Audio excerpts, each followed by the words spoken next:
speaking of more Orlando players, another player was moved. Evan Fournier, as expected.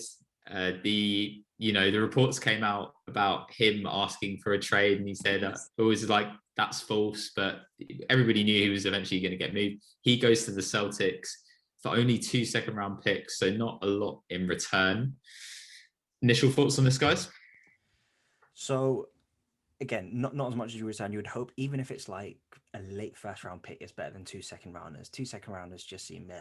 Like, unless you're a really good team that knows how to draft, it doesn't seem anything. And I was looking a bit at Orlando Magic's draft history when we went from Rob Hennigan to Jeff Waltman, and that was in 2007 when Jonathan Isaac was drafted.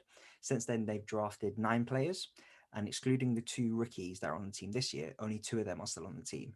They have not been able to really draft any second rounders that stayed on the team or had. I mean, I did like Wes Iwundu, but he went to Dallas. He was probably a 9th, 10th player on a team. Melvin Fraser came in as a potentially good start of a second round player. He never really got any game time. Orlando just never really been able to hit on their second rounders. And saying that, it just feels like they're just gaining assets rather than this is someone we're gonna draft someone in the second round that's gonna be great. It's just more asset collecting. If that was the best offer they had, that was the best offer they had. And yeah, Bray, so I was going to say Evan was not going to get signed after this year. They did move a lot of salary by getting rid of Gordon and Vucevic, but they were not going to extend Evan. I think Evan also there was a report coming out that Evan wasn't going to sign in Orlando anyway, so it made sense to move on. Well, he definitely went out with a bang because he hit a game winner in his last game for Orlando, which is pretty nuts. Bray, your team is Boston Celtics in the 6th man. So what does this mean for the Celtics? Altira was speaking to me and said that the Celtics fans were going mad on Reddit about Danny Ainge and, them talking about wanting to make a move. Was this a good move for them? Well, yes and no. Obviously it's a good move in terms of they're using the trade exception they got, so that now you look at it and you say, okay, we didn't lose Aaron Gordon for nothing. Fine. He does fit really well with their team because he's another perimeter scorer who can take on some of the load from Brown and Tatum. He handles the ball quite well, so when Kemba's off, maybe he plays guard. When Kemba and Tatum are on the bench, and him and Jaylen Brown get to go at it, but having another guy does mean, hopefully, that everyone will get easier shots because that's their biggest thing. They take such difficult shots, and the only reason they are 500 there or thereabouts is because Brown and Tatum make really difficult shots. So, fingers crossed, it helps things get a little bit easier for everyone. Gordon would have been so much better, but they weren't willing to pay the price.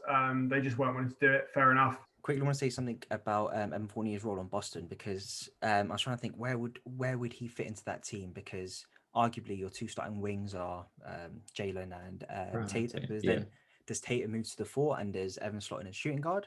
If not, maybe Evan will be really nice coming off the bench. If Evan Fournier is your 6th man coming off your bench, that is amazing. He will be cooking second units. He would be cooking second units. And because the Celtics bench is awful. I was just checking actually. Boston are 19th from bench efficiency this year, so that could really help them get some points whilst Tatum and Brown are resting.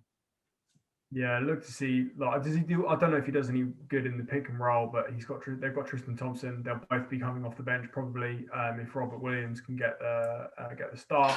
Time Lord, here he comes. He's unleashed. That's the thing with when the trades were first coming out.